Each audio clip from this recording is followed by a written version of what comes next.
नमस्कार. नम्रताच किचनमध्ये आपल्या सर्वांचं स्वागत आहे. आज आपण वडी बनवायची आहे, तेही मटार वडी.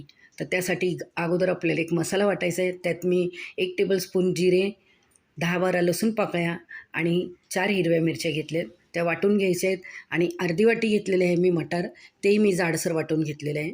आणि ह्याच्यात आपण तो जो मसाला घेतलेला आहे, आलं, लसूण आणि मिरची, ते घालायचं आहे आणि वाटून घ्यायचं आहे. इथे मी 1 वाटी मूग डाळ 2 तास भिजत ठेवलेली, चाळणीवर ठेवून पाणी निथळून घेतलेलं आहे.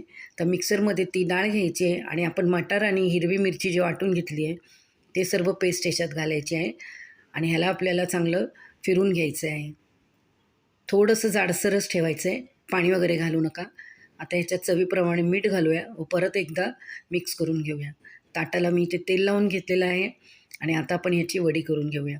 ह्याला चांगलं आपण आता 2 दिवस उन्हात कडकडीत सुकवूया आणि आरामात वर्षभर आपण ही वडी ठेवू शकतो. तुम्हाला ही रेसिपी कशी वाटली ते मला कमेंट करून सांगा व आपला चॅनल नम्रताज किचन याला लाईक, शेअर, सबस्क्राईब करा.